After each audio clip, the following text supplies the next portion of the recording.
ሰላም ጤና ይስጥልን ተመልካቾቻችን እንደምን ዋላችሁ እንደምን አመሻችሁ ካንከር ሚዲያ ዝግጅት ክፍል ያክብሮ ሰላምታችንን እናቀርባለን። የአብይ አህመድ አገዛዝ በአዲስ አበባ ብሔራዊ ምክክር ብሎ በተቀመጠበት በዚህ ሰሞን በተለያዩ የሀገሪቱ አካባቢዎች ግጭቶች መስፋፋታቸው ታወቀ።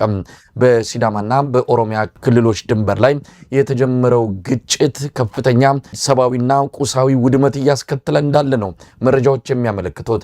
እስካሁን ባለው መረጃ 10 ኢትዮጵያውያን መገደላቸው ተመልክቷል። በሌላ በኩል ዘንድሮ አብይ አህመድ ያካሄደውን ምርጫ ተከትሎ በአርባ ምንጭ ዙሪያ ወረዳ ዘይሴ አካባቢ የተፈጠረው ግጭት ዛሬም ድረስ አልበረደም። እስካሁን ባለው መረጃ ከ40 በላይ ኢትዮጵያውያን መገደላቸው እየተገለጸ ይገኛል። በአማራ ክልል በፋኖዎች የሚካሄደው የህልውና ተጋድሎ ተጠናክሮ እንደቀጠለ ነው። ከህወሓት ጋር የሚደረገው ጦርነት በቅርቡ ይጀመራል የሚሉ መረጃዎች በስፋት እየወጡ ይገኛሉ። ወደ 20 የሚጠጉ የኢትዮጵያ ታዳጊ የእግር ኳስ ተጫዋቾች ስዊድን ለጨዋታ በሄዱበት መጥፋታቸው ተገለጸ። ከአሰልጣኞቻቸውና ከሌሎች የብሔራዊ ቡድኑ አባላት መጥፋታቸውን ነው መረጃዎች የሚያመለክቱት። ሌሎች መረጃዎችም አሉን። አብራችሁ በመቆይ ዝግጅታችን እንድትከታተሉ የምንጋብዘው እኔ መሳይ መኮንን ከዚህ ከዋሽንግተን ዲሲ እንዲሁም ሙሉጌታ አንበርብር በጋራ በመሆን ነው። አብራችሁን ሁኑ። መልካም ጊዜ።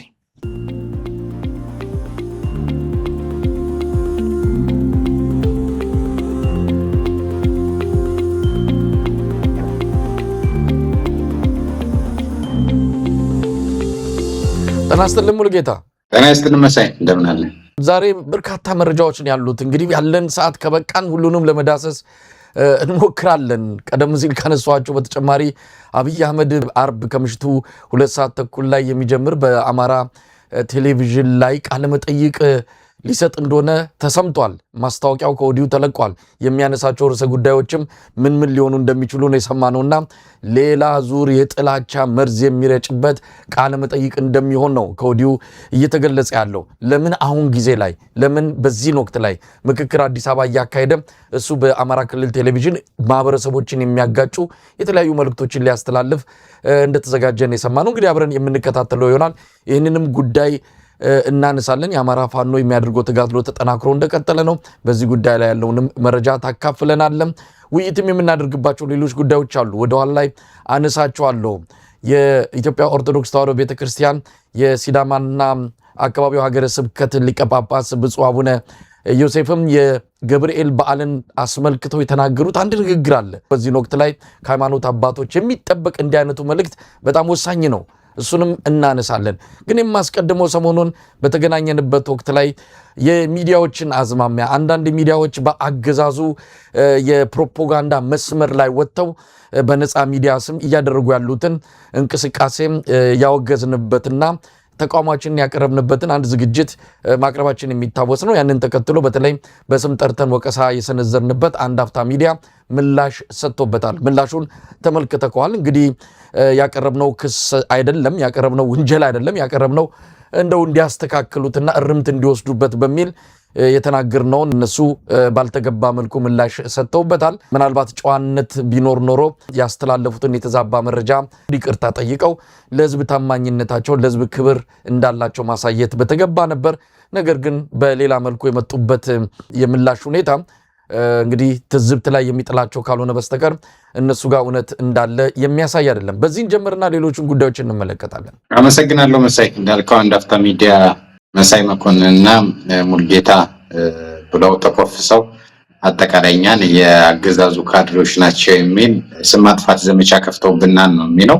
እዛው ገጹ ላይ በለጠፉት ቪዲዮ ላይ በርካታ ኮሜንት ሰጥቷልና ነው ውሸት ተናግረው ነው ወይ የሚል ምላሽ ተሰጥቷቸዋል። አብዛኛው መልሱ እንደዛ ነው። ምክንያቱም እኛ ያለንን መረጃ ያለንን እይታ በተለይም ደግሞ ገጹ ከቅርብ ጊዜ ወዲህ ያገዛዙ ሚዲያዎች ታማኝነታቸው በመውረዱ ስድብ እያስተናገዱ ስለሆነ በሌሎች ሚዲያዎች በኩል ሀሳባቸውን እየሸጡ ነው የሚል መረጃ ነው ያጋራ ነው።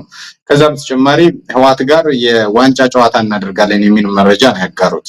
ያን መረጃ ትክክል አለመሆኑንም ሌሎች ሚዲያዎች አጋልጠውታል። በትግራይ ጉዳይ በኢትዮጵያ ፖለቲካ ጉዳይ ላይ የሚሰሩት ሌሎች ሚዲያዎችም በግልጽ ተናግረውታል። እንደዚህ አይነት ንግግር የለም በዛ እንትን ላይ ሐሰተኛ መረጃ የተሰራጨው ተብሏል። ያንን ሐሰተኛ መረጃ በማሰራጨታቸው ይቅርታ መጠየቅ ያለባቸው ጉዳዩ ለምን ተነሳብን ታወቀብን በሚባል መልኩ ወደ ስም ማጥፋት ወደ ሌሎች አሉባልታዎች እንግዲህ እናንተን እኔን ቃለም ጠይቅ ያደረግነው በእኛ ጉዳይ ላይ ፕሮግራም መስራት ይቻል ነበር። ነገር ግን በዚህ ሂደት ውስጥ ያተሳተፉትን ሌሎች ሚዲያ ባለሙያዎችንም ጭምር ሲቀጠቅጡ ነበር እና ይሄ የተደረገበት ዋነኛ ምክንያትም ለአገዛዙ ማደር ለአገዛዙ ተከፋይ መሆን ነው። ነገር ግን አብዛኛው ሰው ደግሞ ሐሰት ተናግረው እኮ አይደለም እውነተኛ መረጃ ነው ያጋሩት። እናንተ አገዛዙ ልሳን ናችሁ። ምሰሩትም እያደረጋችሁት ያለው ነገር የተለየ ነገር አይደለም። ከአሚኮ የተለየ አይደለም። ከፋና የተለየ ነገር አይደለም። ከኢቲቪ የተለየ አይደለም። ስለዚህ እየሰራችሁ ያላችሁት ለአገዛዙ ያደረ ነገር ነው የሚል ህዝቡ ምላሽ ሰጥቷቸዋልና እኛ በዚህ ጉዳይ ላይ ብዙ ትኩረት አንሰጣቸውም። ምክንያቱም እኛ ህዝብ የማንቃት ህዝብ የማስተማር ኃላፊነት ነው ያለብን። በዚህ ወቅት ማዝናናት የሚባል ነገር የለም። ከሚዲያዎች ኃላፊነት አንደኛው ህዝብ ማስተማርና ማንቃት ነው። ስለዚህ ለአገዛዙ አድሮ እየሰራ ያለ ሚዲያ ነው። ሲናገሩት በኤአይ ነው የተጻፈው። ነገራችን ላይ ጽሁፉ ሙሉ ለሙሉ በሚባል ደረጃ በኤአይ የተጻፈ ጽሁፍ ይዞ መምጣት ትክክል አለመሆኑን መግለጽ እንፈልጋለን። ሙሉጌታ ጊዜያችንን እንዳይወስድብን ምክንያቱም ብዙ አጀንዳዎች ስላሉን ነው። እንዳልከው ያቀረቡት በተለይ በቅርቡ ያቀረቡት ወይዘሮ ፈትለወርቅ ገብረ እግዚአብሔር ሞንጆሪኖ እንዲህ ተናግረዋል ተብሎ ብዙ ሚዲያዎች ነው የተሳሳቱት። በነገራችን ላይ እነሱን እንደ ምንጭነት እየተጠቀሙ ሌሎች ሚዲያዎችም ፕሮግራም የሰሩበት ዜና ያቀረቡበት ሁኔታ ነው ያለውና ሌሎች ሚዲያዎችንም እንደዚሁ ባልተገባ ሁኔታ መረጃውን እንዲጠቀሙ አድርገዋል። እኛ ለፈትለወርቅ እዚህ ለመከላከል አይደለም የመጣ ነው ብላም ከሆነ ይህንን በትክክለኛ ማስረጃ አቅርቦ ለህዝብ ታማኝነትን ማሳየት ሲገባ ነገር ግን በሚያደናግር ሁኔታ ስርዓቱ ሰሞኑን በሚከተለው ህወሓቶች ላይ ዘመቻ ከፍቷል። እንደምታውቀው በአገዛዙ ሚዲያዎች በሁሉም ማለት በሚቻል መልኩ በየዕለቱ ነው ህወሓት ላይ የፕሮፓጋንዳ ዘመቻ እየተካሄደ ያለው። እዚያ አካል ናቸው ብለን ነው የተሳሳተ መረጃ አታቅርቡ ወይም ደግሞ ቆባችሁንና ጭንብላችሁን አውልቃችሁ አንደኛችሁ ልክ እንደ ኢሳት የሚባለው ሚዲያ እንደምታውቀው ስንት ዋጋ የተከፈለበት በአሁኑ ሰዓት ከኢቲቪ በላይ ከፋና በላይ የብልጽግና ዲስኩር የሚሰማበት ፕሮፓጋንዳ የሚተላለፍበት ሚዲያ ሆኗል። እንደነዛ አይነት ሚዲያ መሆንን ከመረጡ መብታቸው ነው። ግን በነፃ ሚዲያ ስም ማጭበርበርም ሆነ ህዝብን ማደናገር የሚቻል አይደለም። ይህንን ወደፊትም የምናጋልጠው ይሆናል። ሙሉጌታ ወደ ፋኖ ጉዳይ እንምጣ። ሰሞኑን በርካታ ውጊያዎች እየተካሄዱ ነው። ጮቄ ተራራን አስለቅቀናል ተቆጣጥረናል ባሉ ማግስት እዛ ዙሪያ ያሉት አካባቢዎች በሙሉ በፋኖ እጅ የወደቁበት ሌሎች በርካታ ድሎች የተገኙበት ወታደራዊ ተጋድሎች ተከናውነዋል። እንደዚሁም የፋኖ አንዳንድ አመራሮችም በቀጣይ ከሚመጣው ትግል ጋር በተያያዘም እንደዚሁ የማስጠንቀቂያ ማሳሰቢያ መረጃዎችንና መልእክቶችን እያስተላለፉ ነው። እስቲ በፋኖ ዙሪያ ስላሉት ጉዳዮች መረጃውን እንደታካፍለን መስመሩን ልልቀቅልን። አመሰግናለሁ መሳይ። እንግዲህ የፋኖ አርበኞች በተለይ ከዚህ በፊት እኛም በተደጋጋሚ ስንገልጽ እንደነበረው ይሄ ወርቃማ ጊዜ ነው። ከዚህ ወርቃማ ጊዜ አኳያ በርካታ መልእክቶች እያስተላለፉ ነው። በዛሬው ዕለት እንግዲህ ትልቁ መልእክት የተላለፈው የአማራ ፋኖ ብሔራዊ ንቅናቄ የወሎ ቤት አማራ ሚኒሊክ ሰብሳቢ ሆነው የፊት አውራሪ ድርሳን ብርሃኔ መልእክት ነው። ፋኖ ወደ ከተማ ሲገባ በህዝብ ተቋማትና በግለሰቦች ንብረት ላይ ምንም አይነት ጉዳት እንዳያደርስ ጥብቅ መመሪያ አስተላልፏል። የአፋብን ወሎ ቤት አማራ ሚኒሊክ ሰብሳቢ ፊት አውራሪ ድርሳን ብርሃኔ የፋኖ ኃይሎች ወደ ከተሞች በሚገቡበት ወቅት በህዝብ ተቋማት በግለሰቦች ንብረትና በዜጎች ሰብአዊ መብት ላይ ምንም አይነት ጉዳት እንዳያደርሱ ጥብቅ መመሪያ አስተላልፏል። እንግዲህ ሰብሳቢው እንደገለጹት የተላለፈውን ወታደራዊና ፖለቲካዊ ትዕዛዝ ጥሶ በሚገኝ ማንኛውም አካል ላይ የሚወሰደው ህጋዊ እርምጃ እጅግ ከባድ እንደሚሆንም አስታውቀዋል። ፊት አውራሪ ድርሳን ብርሃኔ ባስተላለፉት መልእክት ትግሉ ለህዝብ እንጂ ለገንዘብና ለግል ጥቅም እንዳልሆነ ጠቁመው ከብልጽግና አገዛዝ በተሻለ መልኩ ሀገር መምራት እንደምንችል ማረጋገጫችን የፍየል ግንባር የምታክል ከተማ ስንገባ የምንሰራው ስራ ህዝባዊ መሆኑ ነው ሲሉ ተናግረዋል። አክለውም በበቀልና በመሰለኝ አስተሳሰብ ግለሰቦችን ማንገላታት የሚኒሻ ነው በሚል ምክንያት የሰዎችን ንብረት መውረስና የሰብአዊ መብት መጣስ ሙሉ በሙሉ የተከለከለና የሚያስጠይቅ መሆኑን አስገንዝበዋል። በማንኛውም አጋጣሚ ማንም ሰው በፖለቲካ አመለካከቱ በብሔሩ ወይም በሃይማኖታዊ ምክንያት በደል ከደረሰበት የታገሉለትን ታላቅ ዓላማ መሳት መሆኑን የገለጹ ሰብሳቢው ፋኖ መንግስት የመሆን ብቃቱና አቅሙን ማሳየት ያለበት ህዝብን ባስተውሎትና በኃላፊነት ሲመራ እንደሆነ ገልጸው በመሆኑም ሁሉም የዙ አባላትና ታጋዮች ከተራ የበቀል አስተሳሰብ ራሳቸውን በማንጣት የዜጎችን ሰላምና ደህንነት በጥብቅ እንዲጠብቁ አሳስበዋል። ይሄ ምን ማለት ነው?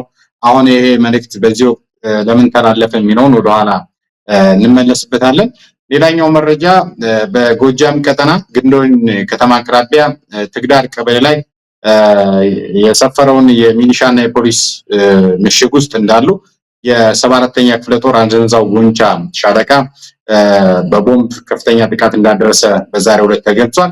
በዚህ ውጊያ 16 ክላሽ እና 3 አብራራው ተማርኳል። 32 ሚሊሻና ፖሊስ ሙሉ ለሙሉ ተደምስሰዋል።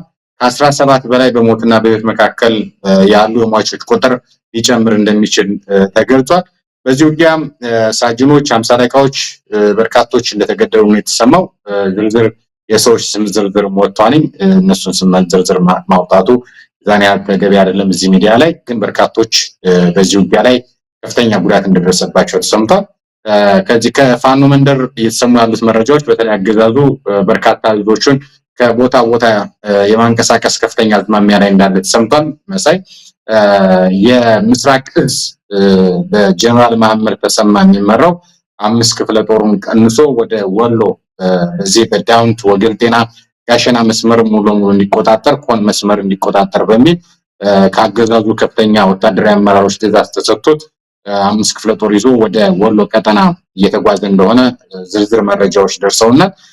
ሌላኛው መረጃ የ6ኛ እዝ በሜጀር ጀነራል ብርሃኑ ጥራውን የሚመራው እንደዚሁ በተመሳሳይ በዚህ መካነ ሰላምና የምዕራብ ወሎ ቀጠና በተለይም ደግሞ የጎጃም ቀጠናና የወሎ ቀጠና ፋኖች ትስስር እያደረጉ ነው። ከሰሞኑ አንድ ምስል ወጥቶ ነበረ።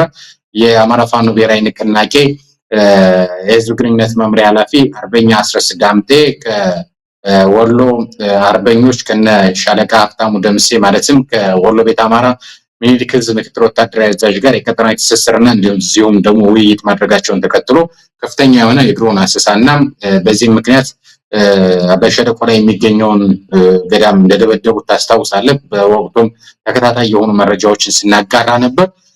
ይሄን ግንኙነት ለመበጠስ በሚል ሜጀር ጀነራል ብርሃኑ ጥላውን የሚመራው 6ኛ እዝ የሆኑ ኮሮችን በመቀነስ አብዛኛውን ጦር ግን ወደ ወሎ የማሻገር ከፍተኛ አዝማሚያዎች አሉ።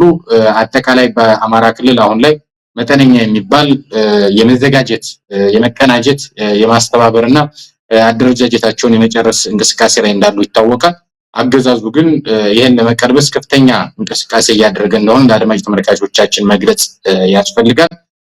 በፋኖ መንደር ያሉት አሁናዊ ሁኔታዎች የአደረጃጀት ስራዎች በተለይ ከተጠባቂ ዘመቻ አኳያ ዝግጅት የማድረግና ይሄን ወርቃማ ጊዜ በአግባቡ ከመጠቀም አኳያ ከፍተኛ እንቅስቃሴ እያደረጉ እንደሆነ ነው ያለን መረጃ። በዛሬው ዕለትም የአማራ ፋኖ ብሔራዊ ንቅናቄ ወሎ ቤት አማራ ሚኒሊክ ዕዝ ሰብሳቢ የሆነው አርበኛ ድርሳን ብርሃኔ ፋኖ ወደ ከተማ ሲገባ በህዝብ ተቋማትና በግለሰቦች ንብረት ላይ ምንም አይነት ጉዳት እንዳያደርሱ ጥብቅ መመሪያ ያስተላለፈበትም ከዚህ አኳያ ነው። ምክንያቱም በቀጣይ ከፍተኛ የሆነ ጦርነት እንደሚኖር አመላካች የሆኑ ነገሮች አሉ። አገዛዙ ከፍተኛ ኃይሉን ወደ ተለያዩ ቀጠናዎች ከቀጠና ወደ ቀጠና የማንቀሳቀስና የማሸጋገር እንቅስቃሴ ላይ ነው ያለው። ፋኖ ደግሞ በተመሳሳይ በተለይ ከዚህ በፊት የነበሩትን የብልጽግና ትንኮሳዎች የመከላከል አዝማሚያ ነበር። ነገር ግን በራሱ እቅድና በራሱ መመሪያ መቼ እንደሚጀምር አናውቅም። ነገር ግን ከፍተኛ እንቅስቃሴ ላይ እንዳለ በተለይ ሰራዊቱ ወደ ከተማ በሚገባበት ጊዜ የአማራን እሴት የጦር ህጎችን እና መመሪያዎችን ከማክበር አኳያ በዛ ልክ እንዲንቀሳቀስ ከዛ ውጭ የተለየ እንቅስቃሴ የሚያደርግ አካል ካለ ግን በአፋብን ወታደራዊ መምሪያ መሰረት ህጋዊ እርምጃ እንደሚወስድ ጭምር ያሳሰበበት ነው።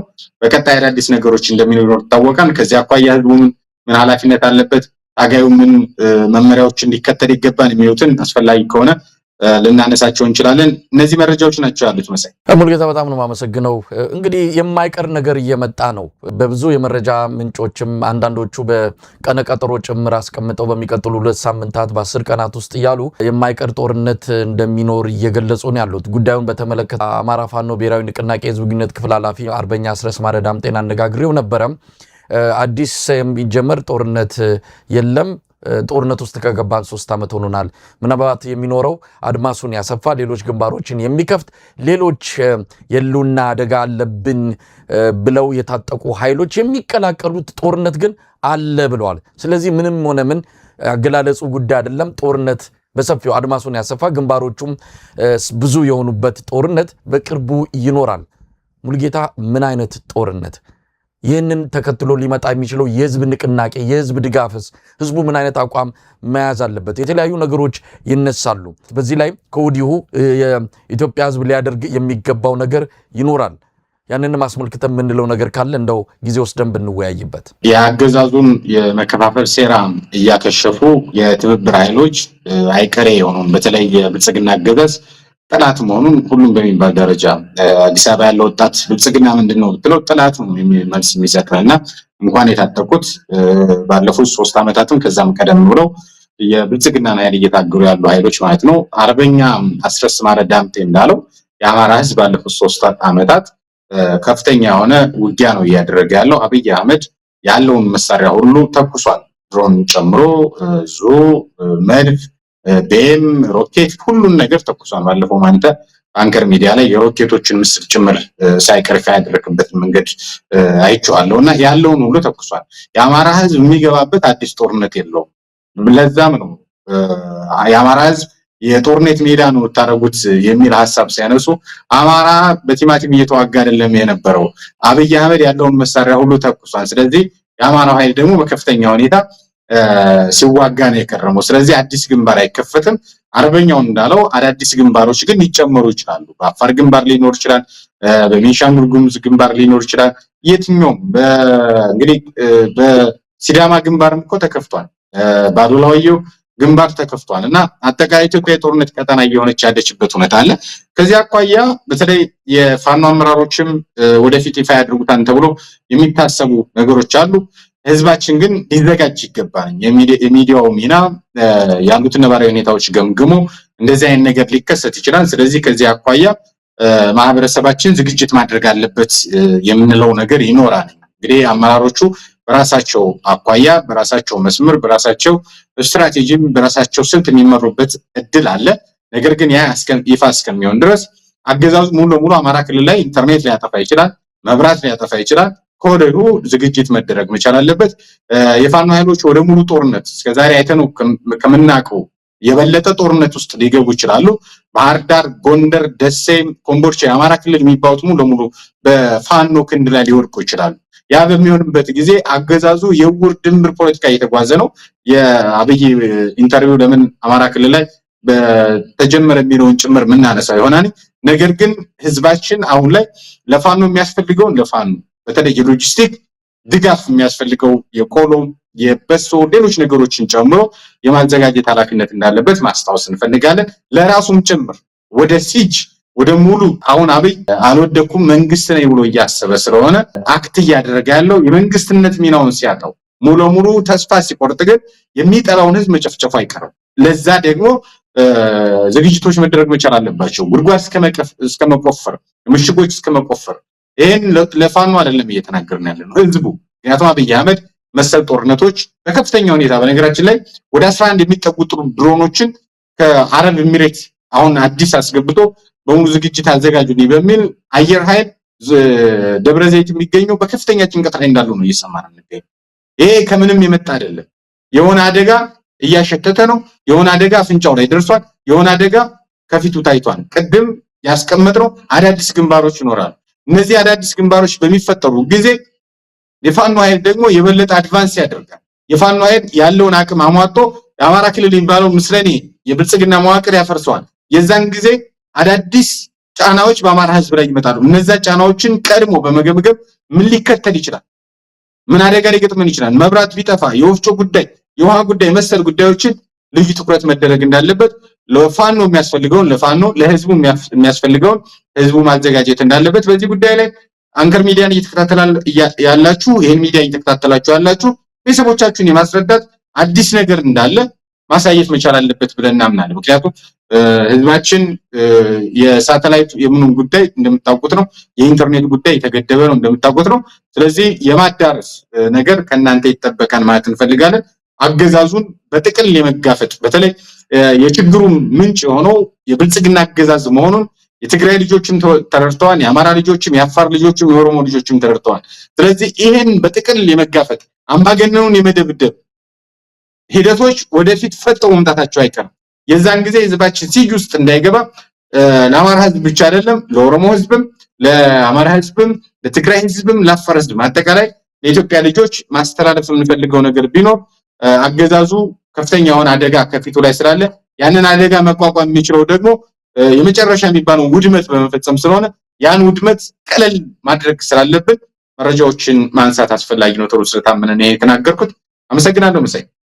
ሙሉጌታ ከዚሁ ጋር የተያዘ ነው እንግዲህ የብልጽግናው አገዛዝ በመጨረሻው ሰዓት ሊያደርግ የሚችለው ነገር ይታወቃል። እንደ በፊትም ሲነገር እንደነበረው በአዲስ አበባ ዙሪያ ያሉ ታጣቂዎችን አሁን በጨረፍታ የምንሰማቸው ነገሮች አሉ። የአዲስ አበባን የጸጥታና ደህንነት ሁኔታ በኃላፊነት እንዲቆጣጠሩትና እንዲመሩት ለኦሮሚያ የተለያዩ የጸጥታ መዋቅሮች እንደተሰጡም እየሰማን ነው። ስለዚህ ነገ ከነገ ወዲያ እየገፋ ሲመጣ መሀል አዲስ አበባ ላይ ምን አይነት ነገር ሊከሰት እንደሚችል አብይ አህመድ ኃላፊነት የሚሰማው አይደለም። እንደነ ኮሎኔል መንግስቱ ኃይለማርያም እንደነ መለስ ዜናዊ በመጨረሻው ሰዓት እንደነ ኃይለማርያም ደሳለኝ ኃላፊነት በሚሰማው መልኩ ህዝብ እንዳያልቅ ብሎ ሌላ ለህዝብ የሚጠቅም እርምጃ የሚወስድ ሰው አይደለም። እኔ ከሞት ሰርዶ አይብቀል የሚል እጅግ ጨካኝ አረመኔ ግለሰብ ነው።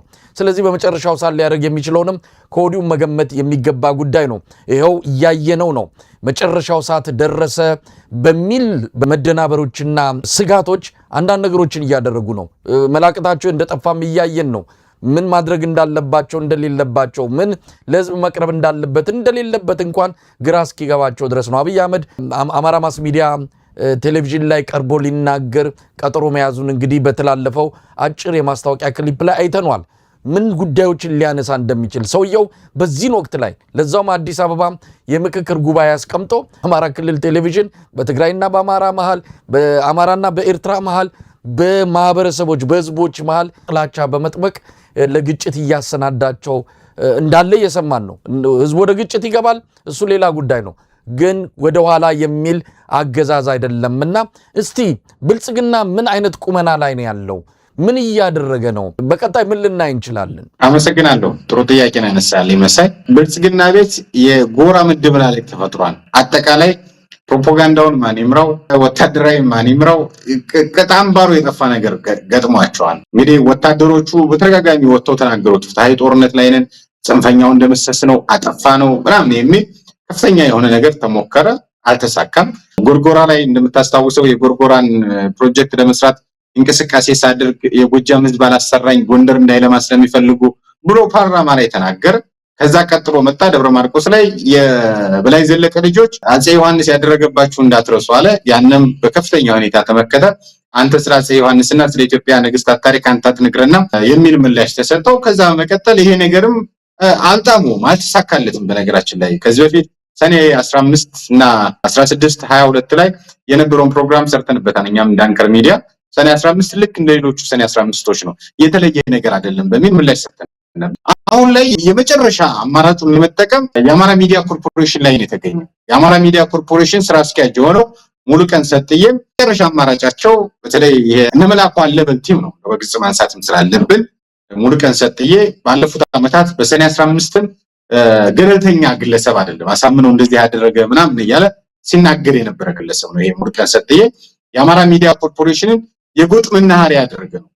አማራዎች እንዳይስማሙ፣ አማራዎች በጋራ ተግባብተው እንዳይሰሩ፣ ጎጃምና ጎንደር ወሎና ሸዋ ብለው እንዲጣሉ ቤቱን እንደዛ ያደረገ ግለሰብ የአማራ ሚዲያ ኮርፖሬሽን።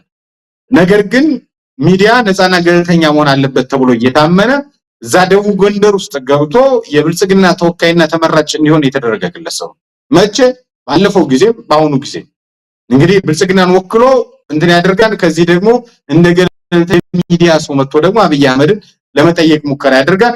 ስለ ሰኔ 15 አንስተዋል። ከዛ ስለ ነሳራ አንስተዋል። በዚህ ሂደት ውስጥ ማሳካት ነገር አለ። አንደኛ የአማራን ህዝብ ያለውን አሁናዊ አንድነት ማፍረስ በምን በሰኔ 15 ስበብ ማለት። ሁለተኛ አሁን ያለውን የሰሜኖችን ህብረት የሰሜኖችን ጥምረት እየተባለ እየተነሳ ያለውን ይሄን ትብብር እናንተን ህዝቡ አስቁምልኝ። ምክንያቱም በሚዲያ ለፈለፈ ጎጃም መጥቶ ደብረ ማርቆስ መርቃለሁ ብሎ ራሱን ስድስተኛ ዝን ጭምር አሰልፎ ገብቶ እንትናን አይመለከትም ተባለ። ስለዚህ እስኪ እንደው በአማራ ሚዲያ ኮርፖሬሽን ኢንተርቪው በመስጠት በሁሉም ሚዲያዎች ላስተጋባ የሚል እቅድ ተያዘ። የትግራይን ብቻ አይደለም የአማራ ህዝብ ቋሚ ጥላት አለው። ማን የትግራይ ህዝብ የሚባል ነው የተናገረው? በነገራችን ላይ ከተቀነጨበው እንግዲህ ከተቀነጨበው ይሄን ከሰማን ከሙሉ ምን ልንሰማ እንችላለን? ከዛም አልቆምም። የአማራ ህዝብ ጥላት አለው። ከነዛ ጥላቶች መካከል አንደኛዋ ኤርትራ ነች ማለት ነው የቀረው። እንግዲህ በሙሉ ኢንተርቪው ሊናገረው ይችላል። የአማራ ህዝብን ጥላትህ እንትና ነው ወዳጅህ እንትና ነው ብሎ ለመበየን እየሞከረ ያለ ግለሰብ ነው። ይሄ እየመጣ ያለው የፋኖ ኃይሎች ቋሚ ጥላት ቋሚ ወዳጅ፣ በተለይም ደግሞ አብይ አህመድ የሚመጥልን ጥላትና ወዳጅ የለም፣ እኛ ወዳጃችንም ጥላታችንም ምን በየነው እኛ ነን የሚል ሐሳብ በመናገራቸው ስለ አይተዋን እዛ ላይ ጉበና ሚኒሊክ እያለ ኦሮሞና አማራ አንድ ናቸው፣ ነገር ግን አማራና ትግሬ አንድ አይደለም የሚል በጣም አስቂኝ ነው። በነገራችን በጣም አሳዛኝ ነው። በጣም አሳፋሪ ነው። በጣም የሚጨንቅ ነው። በነገራችን ላይ አመሪ ሆኖ ያውም ደግሞ አዲስ አበባ ላይ የተዛቡ ትርክቶችን እናረማለን እያለ አዲስ የተዛባ ትርክት ለመትከል እየሞከረ ያለ ነውረኛ ግለሰብ ነው። የሀገር መሪ በህዝቦቹ መካከል ቅራኔ ለመስራት ከፍተኛ ጥረት የሚያደርግ ግለሰብ ነው። ይሄ ግን እየመጣ ያለው ካሉት ትምረቶች ካሉት ትብብሮች አይቀር የሆነ አደጋ አፍንጫው ላይ ስለደረሰ ነው። በነገራችን ላይ ሌሎች ጀነራሎችን ላከ፣ ካድሬዎችን ላከ፣ ምንም የሚገዛ አጀንዳ አጣ። የመጨረሻ ሙከራው ነው፣ የመጨረሻ ተኩስ ነው። በነገራችን ላይ አንድ ጥይት አስቀር፣ ሁሉንም አተኩስ፣ ተተኳሽ ቆጥብ ይላል የፋኖ ሰራዊትና ብልጽግና ግን ሁሉን ነገር ተኩሶ ጨርሶ በራሱ ጠቅላይ ሚኒስትሩ በኩል ፕሮፓጋንዳ ለመስራት ሁሉን ሚዲያዎች ዞረ። የአማራ ሚዲያ ኮርፖሬሽን ለመድረስ ሙከራ እያደረገ ነው። ይሄ ወደ ኋላ መለስ ብለን ካየነው ሐምሌና ነሐሴ 2012 መስከረም 2013 የነበሩትን ጊዜዎች ያስታውሰናል። ትግራይ ጋር በነበረው በሰሜኑ ጦርነት መሰል ሂደቶች ያደርግ ነበር። አሁንም በተመሳሳይ ይሄን ነገር እያደረገ እንደሆነ በግልጽ ማስቀመጥ ያስፈልጋል። ይሄ እየመጣ ያለው በብልጽግና ጸረ ብልጽግና ትብብር ኃይሎች አሁናዊ ሁኔታ በጣም ጠንካራ በመሆኑ ቀደም ሚዲያዎችንም ስንናገር የነበረው እኛ የመናገር ሱስ ኖሮብን አይደለም። ነገር ግን በነፃ ሚዲያ ስም ህዝብ እየተበደለ ነው። እነ ሙሉቀን ሰጥዬ ህዝብ የሰጣቸው ኃላፊነት የለም። ብልጽግና የሾማቸው ሰዎች ናቸው። የብልጽግና ተመራጭ ናቸው። ዛሬም ግን የአማራ ህዝብ በሚከፍለው አማራ እናቶች ከመቀነታቸው ተፈቶ በሚከፈለው ግብር ከሌሎች ህዝቦች ጋር የማጣላት የማቆራቆስ የማጋጨት አዳዲስ ሐሰተኛ ትርክቶችን የማንበር ስራ እየሰሩ ነው። ነገ ተጠያቂ ይሆናል። በነገራችን ላይ ሙሉቀን ሰጥዬ እስከ ዛሬ ለሰራው ስራ ተጠያቂ መሆን ነበረበት። የአማራ ሚዲያ ኮርፖሬሽን የአማራ ህዝብ ላይ የተነዙትን ሐሰተኛ ትርክቶች ሲያስተላልፍ የነበረ ነው። አብይ አህመድ በአማራ ህዝብ ላይ በተለይም ደግሞ በመካከላችን በጎንደር በጎጃም በሚለው የሚዘሩትን ቅራኔ በአማራና በትግራይ የሚሰራውን ጥላቻ ሲያስተላልፍ የነበረ ግለሰብ ነው። ማን? ሙሉቀን ሰጥዬ። በዚህ ጉዳይ ላይ ራሱ ተጠያቂ መሆን ነበረበት። ነገር ግን ተጠያቂ የለም። ጠያቂው መንግስት ነበር መሆን የነበረ። መንግስት ደግሞ የዚህኛው ዋና አካል አስፈጻሚ። ስለዚህ የአማራ ህዝብ አማራ ሚዲያ ኮርፖሬሽን ከኦሜን ለይቶ አየው። ትናንት ኦሜን ሲያደርግ የነበረው ስለምናውቀው ማለት ነው። የአማራ የሚለውን ስም ብቻ ስለያዘ እንጂ የአብይ አህመድ ሚዲያ ኮርፖሬሽን ነው። የአማራ የሚባል የለውም። በነገራችን ላይ የአማራ ባለፉት 3 ዓመታት በርካታ ከባድ መሳሪያ፣ በርካታ ድሮን፣ በርካታ እናቶች ተገለዋል። አንድም ግን አልተዘገበም። መሳይ በርካታ ገዳማት ፈርሰዋል። የት? አማራ ክልል ላይ ያልተዘገበ ነው። ስለዚህ የአማራን ጉዳይ የማይነካ የአማራ ሚዲያ ሊባል አይችልም። እንደውም የአማራ ወዳጆች ሌሎች ናቸው። በአማራ ስም ያልተሰየሙ ሚዲያቸውን አማራንን የማይሉ ሰዎች ግን ስለ አማራ ጉዳይ በሰፊው እየዘገቡ ነው፣ እየተሰሩ ነው። እነዛን ታሪክ መዘገብላቸዋል። ታሪክ በወርቅ ቀለም ይጽፋቸዋል። እነዚህ ግን የአብይ አህመድ ኮርፖሬሽን እንደሆነ በግልጽ ማስቀመጥ ያስፈልጋል። ይሄ ነው ማለት እንፈልገው። ምናልባት አብይ አህመድ ቀደም ሲል ያልኩ ታይሚንጉ ጊዜው ለምን አሁን አብይ አህመድ ይሄን ጊዜ ለምን መረጠው? እንደተባለው የምክክር ኮሚሽን እየተካሄደ ነው። የኢትዮጵያን ችግር ይፈታል፣ ኢትዮጵያ ከዚህ የምክክር ጉባኤ በኋላ እፎይታን ታገኛለች ብሎ ነው እንግዲህ እየተሰበከ የሚገኘው። ታዲያ እንዲህ አይነት ቃለ መጠይቅ ለምን አስፈለገ? ብዙ ጊዜ ከህወሓት ጋር ጦርነት ሊያደርግ ሲል አብይ አህመድ በትግርኛ ቃለ መጠይቅ ይሰጣል።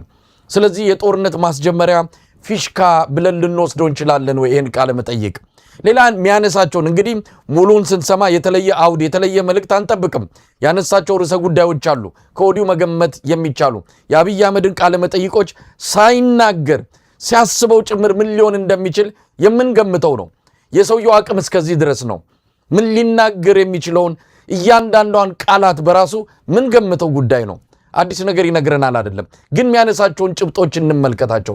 ለምሳሌ ስለ ፕሪቶሪያም እንደሚያነሳ አይተናል። የፕሪቶሪያ ስምምነትን በተመለከተ አማራን ጥግ ያስያዙበት፣ አማራ በጉዳዩ ላይ እንዳይገባ አድርገው የኦህዴድ ሰዎችና የዋት ሰዎች እዛው ተገናኙ። በናይሮቢም እንደዚሁ ሌላ መልካስ ይዞ መጡ። በኋላ ደግሞ ወደ አማራ ክልል ለመግባት የሚያስችል አንዳች ስምምነት አድርገው ነው የወጡት። ስለዚህ የአማራ ህዝብ ከዚህ ከፕሪቶሪያ ስምምነት የተጠቀመ እንደሆነ ለማሳየት አብይ ይመጣል። ሌላው የወልቃይትና የራያ ጉዳይ ነው። ስለ ሁለቱ አካባቢዎች የብልጽግና አቋም ምን እንደሆነ ይታወቃል። አዲስ ነገር ይዞ የሚመጣው አይደለም። ሌሎችን ቀደም ሲል አንተ የጠቀስካቸውን ከትግራይ ጋር ከኤርትራ ጋር የአማራን ህዝብ ለማጋጨት ከወዲሁ ተዘጋጅቶ የተለያዩ ነገሮችን ይዞ እንደሚመጣ ምንም ጥርጥር የለውም። ሲያደርገው ነበረ፣ በቅርቡም አሳይቶናል። አሁን ያንን በስፋት ሊመጣበት ካልሆነ በስተቀር አዲስ ነገር የለውም። አብይ አህመድ ይህን ጊዜ ስለምን መረጠ የሚለውን እንዴት ማየት ይቻላል? አብይ አህመድ ይህን ጊዜ የመረጠበት ምክንያት የተባበሩ ኃይሎች በኦሮሞ ውስጥ ያሉ በትግራይ በርካታ ኃይሎች ናቸው። ጋምቤላ፣ ሶማሌ በከፍተኛ ሁኔታ እየተንቀሳቀሱ ነው። ስለዚህ የሰሜን ደግሞ አደገኛ ነው፣ ደግሞ ስጋት ነው የሚል ግምገማ አለው። በነገራችን ላይ አብይ ይሄን ነገር እንደው የአማራ የመጨረሻ ሙከራ ላድርግ ነው በግልጽ ለማስቀመጥ። እንግዲህ በአማራ ህዝብ መካከልም ቅራኔ ለመፍጠር ከፍተኛ ጥረት እያደረገ ይገኛል። ለአድማጭ ተመልካቾቻችን በግልጽ ለማስቀመጥ በአማራዎች መካከል ለምሳሌ ወልቃይት ይላል። ወልቃይት እሱ እንዳስከበረው እሱ እንዳስጠበቀው አክት ለማድረግ ነገር ግን ወልቃይትን በማስከበር ከፍተኛ ጫና እየመጣብኝ ነው የሚል በኮሪደር ሲያወራው የነበረ ነው። ይሄ ጫና የመጣው ደግሞ ከራሳችሁ ከአማራዎች መካከል ነው የሚል ሐሳቦች ያነሳን። ከዛ በተጨማሪ ደግሞ ይሄን ሲያነሳ መቼም ፎሎ የሚያነሳ ስለሌለ ሁለቱም ብልጽግናዎች ስለሆኑ አደገኛ ነገር ነው። ራያን አሳልፈ የሰጠው አንተ አይደለም ወይ? መከላከያን አስወጥተህ አስተዳደሩን አፍርሰህ ወደ አንተ አይደለም ወይ? ስለ ፕሪቶሪያ ስምምነት ነው የምታወራው። በፕሪቶሪያ ስምምነት አማራው ይወከል ወኪሎቹን ሲያቀርብ አይ ከደመቀ መኮንን በላይ ወኪል የላችሁም ብለህ ከደከርከው አንተ አይደለም ወይ? አማራው ባለመወከሉ አይደለም ወይ? በተለይ አማራን የማፍረስ አዝማሚያ ውስጥ የገባው አንተ አይደለም ወይ የሚል ጥያቄ ይነሳለት አይችልም የግለሰብ። ምክንያቱም ሁለቱም ብልጽግናዎች ናቸው። ሁለቱም ለአንድ ዓላማ ነው የሚሰሩት። ሁለቱም አማራ ጠል ናቸው። ሁለቱም የራሳቸው ሁለቱም የጥቅም ተጋሪ ናቸው። እነዚህ አይነት ጉዳዮች አሉና ነገር ግን በዋነኝነት አሁን ላይ ይህ አጀንዳ በግልጽ ቋንቋ ለማስቀመጥ ከሰሜን በኩል ከፍተኛ የሆነ አደጋ እየመጣበት ነው። ከነጻነት ኃይሎች በኩል ከፍተኛ የሆነ አደጋ እየመጣበት ነው። ስለዚህ ጦርነቱን ደጋፊ የማግኘት አዲስ የሚማገድ አማራ ለማግኘት አዲስ አማራን አጨርብሮ ወደ ጦርነት ለማገድ ነው ሙከራ እያደረገ ያለው። ከአማራዎች መካከል ልክ እንደሚሊሻዎቹ ልክ እንዳድማ ብተናዎቹ አዳዲስ ሚሊሻና አዳዲስ አድማ ብተና የባዜና ኑባዜ እንደሆነ ግን በግልጽ ማስቀመጥ ያስፈልጋል። ይሄን ግን ያገኛል አያገኝም? ይሄን ግን በአግባቡ መሸጥ ይችላል አይችልም? ከዛ መካከላችን ውስጥ ገብቶ ግን አማራዎች መካከል ውስጥ ገብቶ ግን መከፋፈልም ለማድረግ ሙከራ እያደረገ ይገኛል። ይሄን በአግባቡ መመከት በአግባቡ መረዳት እንደሚያስፈልግ በግልጽ ማስቀመጥ ያስፈልጋል። በዋነኝነት ግን ከአማራው ኃይል ለማግኘት ሙከራ የማድረግ አማራው አክብሮታል፣ እትፍ ብሎበታል። ከዚህ በኋላ አታስፈልገናም ብሎታል፣ ለቃሉ ይቅርታ። ስለዚህ እንደው የመጨረሻ ሙከራ ሚራራ አማራ ካለ ሚራራ እዛ ክልል ላይ ሰው ካገኘው በሚል ልክ እንደነ ሙርቀን ሰጥየ ልክ እንደናገኘው ተሻገር ልክ እንደነ ተመስገን ጥሩነህ ልክ እንደናረጋ ከበደ አዳዲስ ሰዎች ካገኘው የሚያግዙኝ በጦርነት የሚማገዱልኝ በግድ የሚል የመጨረሻ ሙከራ እንደሆነ ግን ግልጽ ማስቀመጥ ያስፈልጋል። እንግዲህ ሙሉጌታ አብይ አህመድ ቃለ መጠይቅ በአማራ ማስ ሚዲያ የሚቀርበውን እንግዲህ ሙሉን ተከታትለን ደግሞ እንመጣለን። የተለየ ነገር አይናገርም ብለናል። የሚያነሳቸው ነገሮች በቀጣይ በኢትዮጵያ ማህበረሰብ መሃል ጥላቻ ለመጥመቅ ካልሆነ በስተቀር አብይ አህመድ ይዞ የሚመጣው መፍትሄ ይዞ የሚመጣው የሰላም ሐሳብ እንደማይኖር የኢትዮጵያ ሕዝብ በጋራ ድምዳሜ ላይ የደረሰበት ሁኔታ ነው ያለውና ተከታትለን ደግሞ እንመጣለን። በነገራችን ላይ በጣም ስጋት ውስጥ ነው ያለው አብይ አህመድ። ይሄ የምታየው መወራጨት ከዚህም ከዛም ግራ መጋባት አሁን የሚታየው እንደምንሰማው ከሆነ ከሚደርሱን የመረጃ ምንጮችን ማረጋገጥ እንደቻል ነው የአባት ቤት ሲዘረፍ አብረ ዝረፍ ነው። ዘረፋው ተጧጡፏል። መንግስት አይቀጥልም፣ መንግስት ሊሄድ ነው፣ መንግስት የለም በሚል ይህንን የቅርብ ሰዎች ጭምር የአገዛዙ የቅርብ ሰዎች ጭምር እርግጠኛ ሆነው ወደ ዘረፋ ውስጥ መግባታቸውን እየሰማን ነው። እንግዲህ አንድ አገዛዝ የመጨረሻው ምዕራፍ ላይ 11ኛው ሰዓት ላይ ሲደርስ የሚያሳየውን ምልክቶች አሁን ብልጽግና ላይ እያየን እንገኛለን። አብይ አህመድ ምናልባት ቀጠናው ላይ የነካካቸው አሉ። የምስራቅ አፍሪካ የደህንነት ስጋት ነው ብለን ስንገልጽ የነበረው ጉዳይ ሱዳንንም ኤርትራንም ሶማሊያንም ሶማሌላንድንም ያልነካካው የለም። ስለዚህ አሁን ነገሮች እየገፉ ሲመጡበት አንዳንድ ጥረቶችን እያደረገን ያለው ወርቅነህ ገበየሁ የኢጋድ ሊቀመንበሩን ወደ ካርቱም ሱዳን ልኳል። ስለምን ዓላማ እንደሄደ አብይ አህመድ ምጥ ሲይዘው ጭንቀት ሲይዘው እንደዚህ አይነትን ግለሰብ ለሽምግልና እንደሚልክ የታወቀ ነውና አንዳንድ ነገሮችን እያየን ነው። ምናልባት የመጨረሻው ሰዓት ደርሶ ይሆን የአብይ አህመድ አገዛዝ? ኢጋድ ሊቀመንበር ተብዬው ወርቅነህ ገበየሁ ወደ ሱዳን ጉዞ እንዳደረገ እኛም አይተናል። በምስልም ይፋ ተደርጓል። ከዛ በኋላ ዛሬ ማምሻቸውን የብልጽግና የማህበራዊ ሚዲያ ሚሊሻዎች ግን በሱዳን ያለውን ቀውስ ለማረጋጋት ከፍተኛ ጥረት እያደረገ ነው። ያለውን ቀውስ ለመፍታት ወደ ድርድር እንዲመጡ የአርሴፍ እና የሳፍ ኃይሎች የአልቡራና የሐምዳን ዳጋሎ ኃይሎች ሽምግልና ሚና እየተወጣ ነው የሚል የብልጽግና የማህበራዊ ሚዲያ ሚሊሻዎች በሰፊው እያሰራጩ አይቻለውና እንግዲህ አብይ አህመድ ባለፈው ፓርላማ ላይ ሰኔ 30 ቀን 2018 ዓ.ም ቀርቦ ትናንት የደርግ ጊዜ አይደለም ሱዳኖች ሻቢያዎች ህዋቶች በጋራ የወጉን ነው የአይ ዘመን ነው እያለ ሲያስፈራራ ነበር። ከዚህ በፊት ኤርትራኖችን 3 ሚሊዮን ናቸው እያለ ሲያበሻቅጥ እንደነበረው ሱዳኖችንም ሲያበሻቅጥ አይተን ነበረ።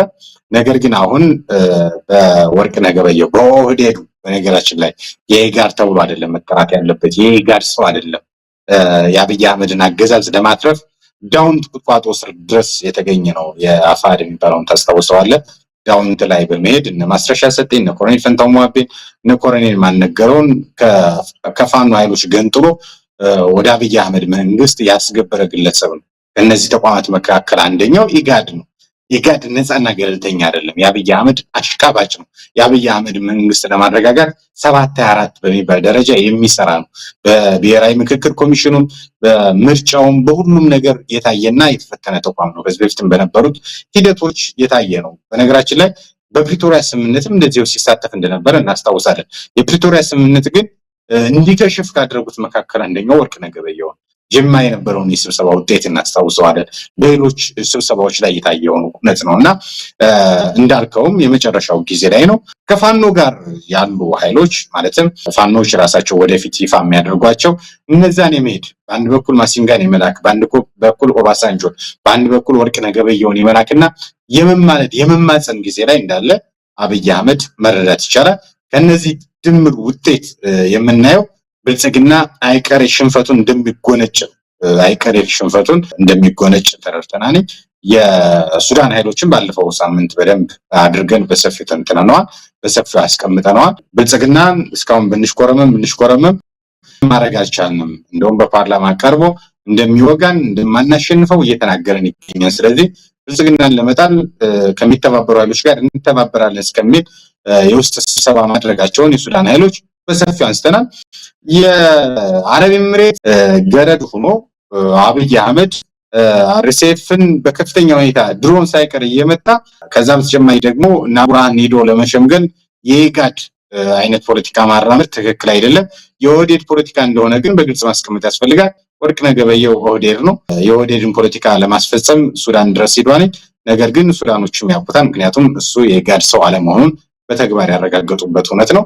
ግን ከፍተኛ የሆነ አደጋ በሚቀጥሉት ሳምንታት ወይም ደግሞ 2 ሳምንት 3 ሳምንት ሊሆን ይችላል። ቀኑን ቅርጠኛ እናቀውም። ነገር ግን አዳዲስ ግንባሮች እንደሚከፈቱ ግን አብይ አህመድ አረጋግጧል።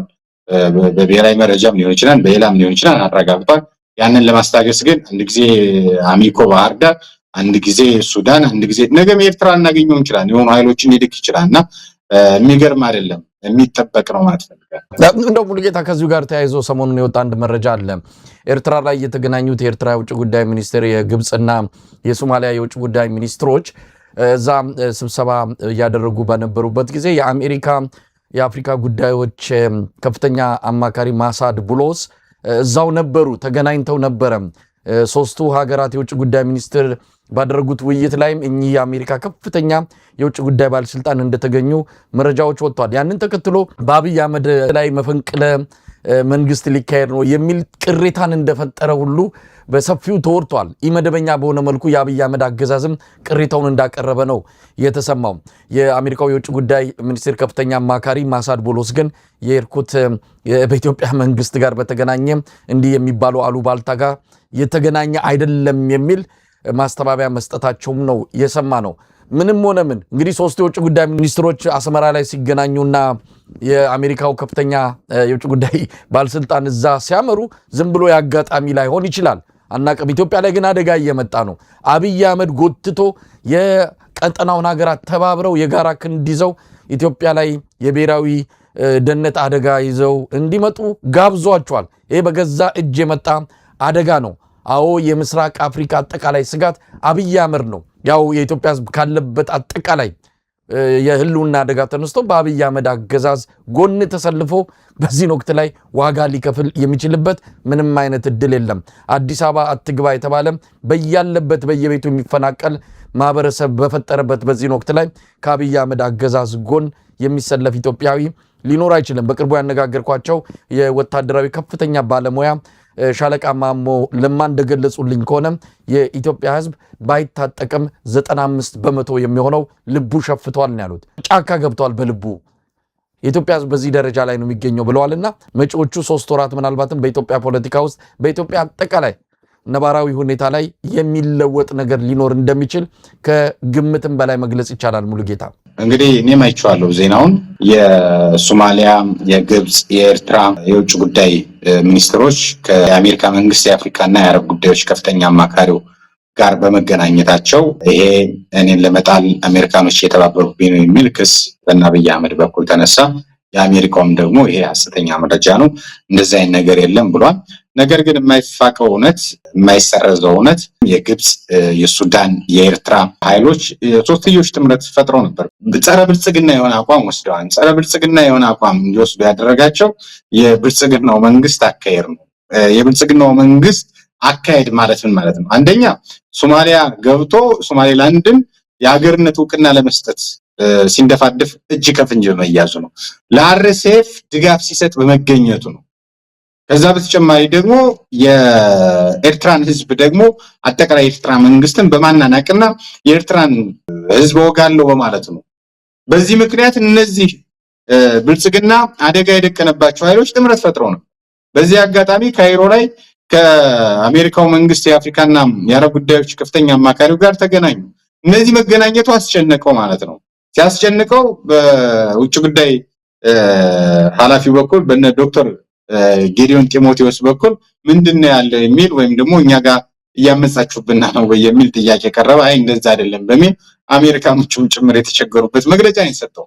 አይ ሐሰተኛ መረጃ ነው እስከማለት የደረሱበት በትዊተር ገጻቸው ያጋሩበት ሁኔታ አይተናልና ራሴ የጋበስከውን አደጋ ራስ ላይ የተኮስከውን ጥይት ሌላ ሰው እንዲያበርድልህ ለምንድን ነው የምትጠብቀው? መሰለኝ ቀድመህ አስበህ መጓዝ የነበረብህ ነው። ባለፈው ዶክተር ገዱ ከኤምኤስ ሚዲያ ጋር በነበረው ቆይታ የኢትዮጵያ ውጭ ጉዳይ አጠቃላይ ተቋሙ የግብጽ ፖለቲካ የሚያራምድ ነው የሚመስለው በሚል አስቀምጠውታልና ከዚህ የተሻለ ቋንቋ ሊገልጸው የሚችል ነገር አለ ብያለሁ። ምክንያቱም ግብጽን ስበው ሶማሌ ድረስ ያመጡት እነሱ ናቸው። ግብጽን ስበው ሱዳን ድረስ ያመጡት እነሱ ናቸው። ግብጽን ስበው ኤርትራ ድረስ ያስገቡት እነሱ ናቸው።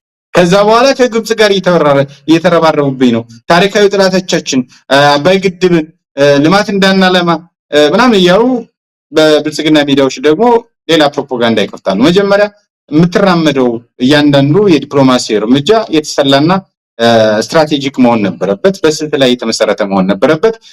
የውር ድንብር ሌሎቹን በመናቅ በማጣጣል በማነወር ላይ የተመሰረተ ስለሆነ ድምር ውጤቱ አብይንም ጎድቶታል። እንዳጠቃላይ ግን እየተጎዳ ያለው ኢትዮጵያ ህዝብ ነው፣ እየተጎዳ ያለው የኢትዮጵያ ፖለቲካ ነው። ምክንያቱም አብይ አህመድ የሚባል የፖለቲካ ደንቆሮ በእያንዳንዱ ነገር የሚያደርገውን እንቅስቃሴ ነገ ሌሎች ሰዎች ለመስራት ከፍተኛ ዲፕሎማሲ ከፍተኛ እንቅስቃሴ የሚጠብቅባቸውን መንገድ አጠቃላይ አደጋ ወደ ኢትዮጵያ እየጋበዘ ለነገ ለመስራት ራሱ አስቸጋሪ የሚሆንበት ሁኔታ እንዳለ ግን በግልጽ ማስቀመጥ ያስፈልጋል። ለዛም ነው መፍጠን አለበት የተባለ የነጻነት ኃይሎቹ የትብብር ኃይሎቹ መፍጠን አለባቸው ምንለው ከዚህ አኳያ ስለሆነ ምናልባት በተከታታይ ልናነሳው የምንችለው ሁለት ጉዳዮችን ነው። አንደኛው ከዚህ ከግጭት ጋር የተያዘ ነው።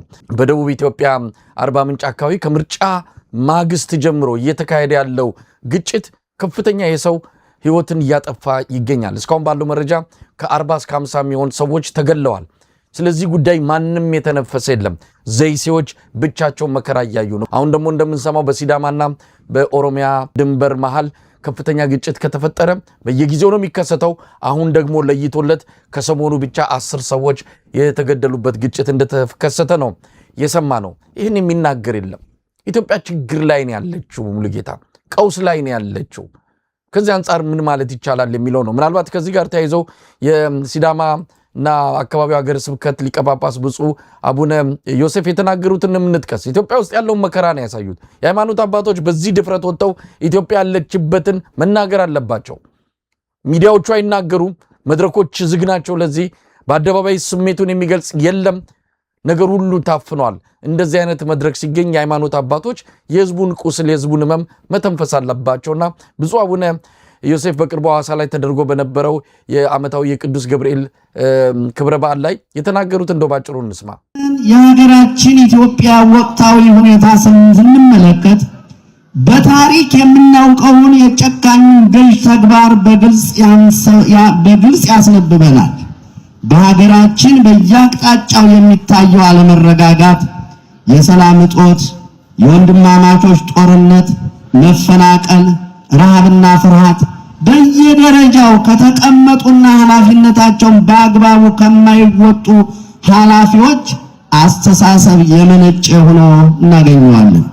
በዚህ ዘመን እግዚአብሔርን የማያውቁና የማያምኑ ሰዎች በምድራችን ላይ ስለበዙ ብዙ ንጹሃን ክርስቲያኖች ያለ ጥፋታቸው እንደ ቅዱስ ቂርቆስና ቅድስት ኢየሉጣ በእሳት ውስጥ ተጥለው በብዙ ችግር እየተሰቃዩ ያሉበት ዘመን ነው። በአሁኑ ሰዓት የሀገራችን ሕዝብ ያለበት የኢኮኖሚ ሁኔታ ልክ እንደ ፈላ ውሃ የሚያቃጥል ነው። የኑሮ ውድነትን መሰረት በማድረግ ድህነትና ረሃብ እንደ እቶን እሳት የብዙ ሰዎችን ቤት እየበላና እያፈረሰ ነው።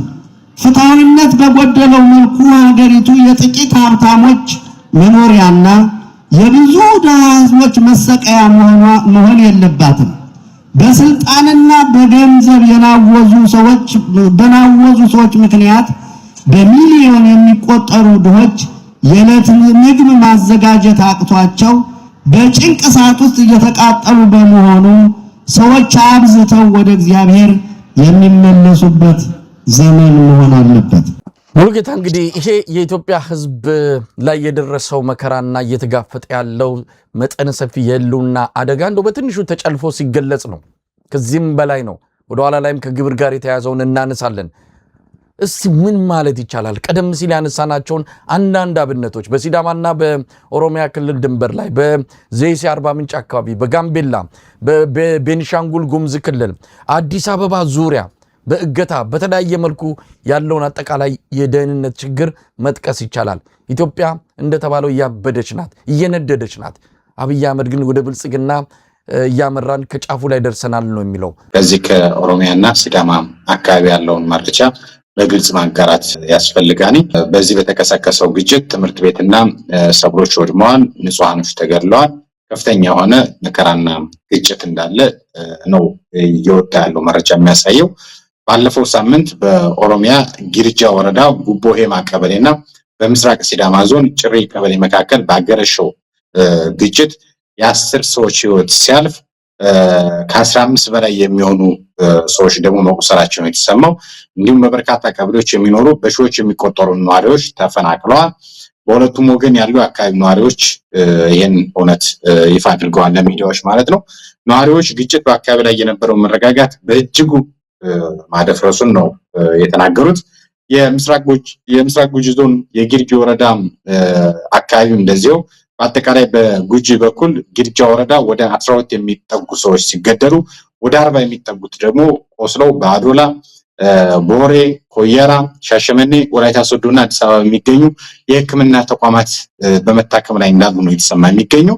በተጨማሪ በበርካታ መኖሪያ ቤቶችና የጉቦ ሄማ የአንደኛ ደረጃ ትምህርት ቤት የወደመ ሲሆን ይህም በሺዎች የሚቆጠሩ ነዋሪዎች ከቤታቸውና ከእርሻ መሬታቸው እንዲፈናቀሉ ማድረጉን ነው የተነገረው። ይሄ ብልጽግና ወለድ ጦርነት ብልጽግና የሚጠምቀው አጠቃላይ ግጭት እንደሆነ ይታወቃል። በዚህ ሂደት እንግዲህ በርካታ ትምህርት ቤቶች ወድመዋል። ትምህርት ቤት በመውደምም በቀጣይ ትምህርት ቤት እስከሚሰራ ድረስ ተማሪዎች ከትምህርት ገበታቸው ይስተጓጎላሉ፣ ከትምህርት ሁነቱ ይቋረጣል ማለት ነው።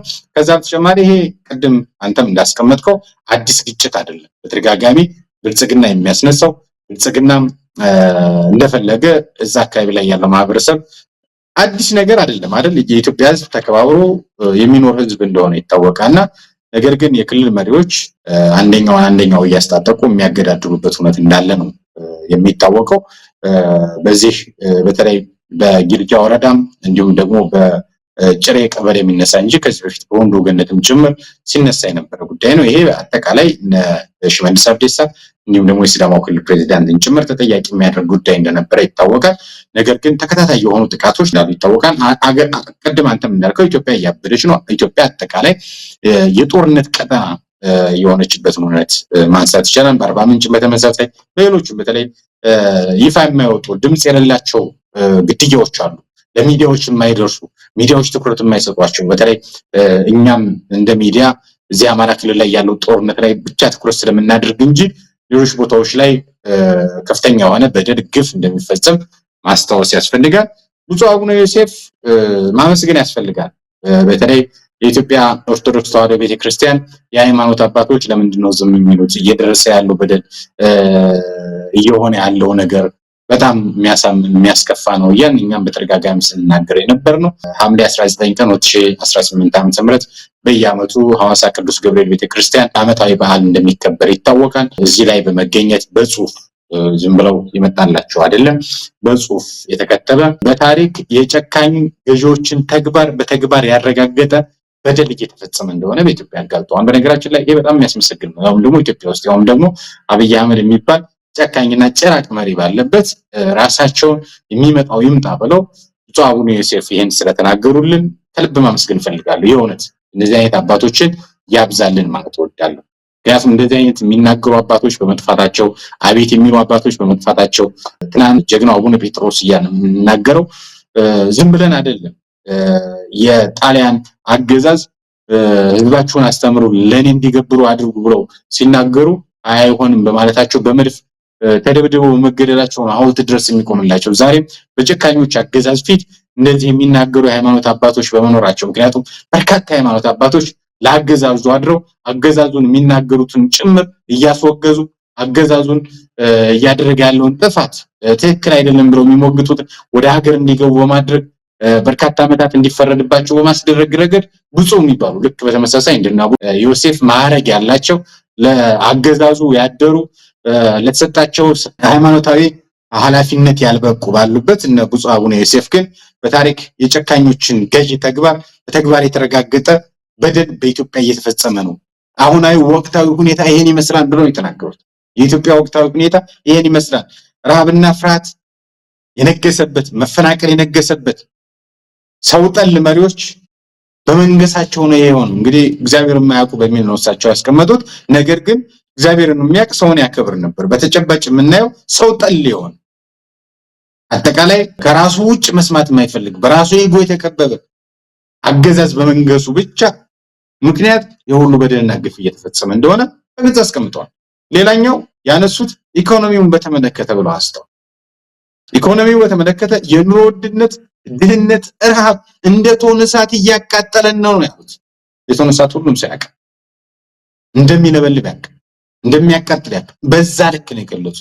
ከዚህ በላይ ሊገለጽ የሚችል በትክክለኛ ቋንቋ ነው ያስቀመጡት። ከዛ በተጨማሪ አገሪቱ የጥቂት ሀብታሞች መናኸሪያ ሆናለች፣ ድሃው ተቸግሯል፣ ወጥቶ መግባት ተቸግሯል፣ የዕለት ጉርስ አጥቷል ነው ያሉት። በጣም ቆንጆ ቋንቋ፣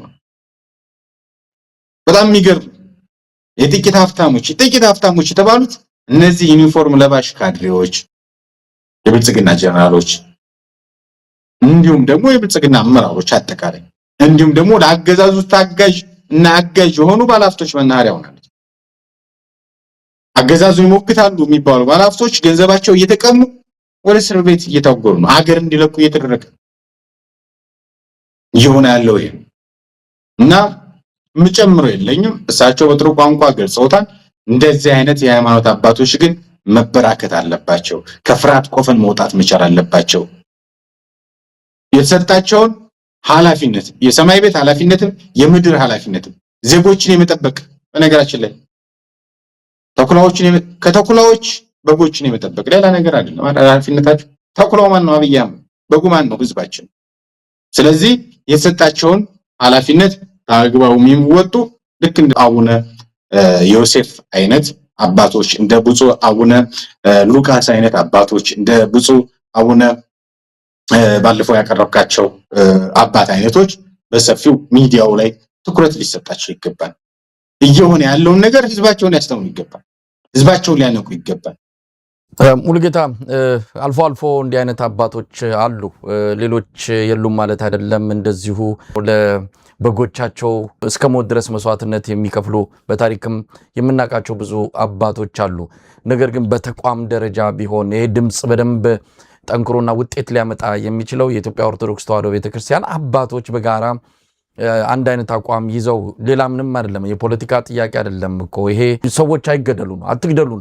አትግደሉን ለማለት ለምንድን ነው የሚገድሉት ባላፈሩበትና ባልተደበቁበት የሚሞቱትና የሚገደሉት ወገኖች ለምን እንዳፈሩና እንደሚደበቁ አይገባንም በተለይ እንደነዚህ አይነት አባቶች መንፈሳዊ አባቶች ከግራም ከቀኝም ከሙስሊሙም ከክርስቲያኑም ወጥቶ መናገር ሀገር ልጠፋቆ ነው በዚህ አንድ ግለሰብ ምክንያት ሀገር እንዲ መከራ ስትበላ እውነት በዚህን ዘመን ላይ የነበርን ሁሉ ተጠያቂዎች ነን በታሪክ እንጠየቅበታለን ምን አደረግን የዛን ጊዜ ምን አልን ፈርተን ዝም አልን ግን ተፈርቶስ መከራው ቆመ ወይ ዝም ተብሎስ ኢትዮጵያ ዳነች ወይ ህዝብ ዳነ ወይ የሚለው ነገር መመለስ መቻል አለብን ከዚህ በላይ ለዚህ ሰው የድል ተሰጥቶት ሀገር እስከ መጨረሻው እንዲያጠፋ ሊፈቀድለት አይገባም ሙሉጌታ ብዙ ነገሮች እየሆንን ነው ሰሞኑን የተለያዩ አካላት ሪፖርት ያወጡ ነው በተለይ ኢትዮጵያ ላይ የመጣው ድህነት ከኢኮኖሚ ጋር የመጣው መከራ ከአእምሮ በላይ ሆኗል ሰው የሚገባበት አጥቷል መተንፈሻ አጥቷል እንዴት ይሻገረው እንዴት ይንጋለት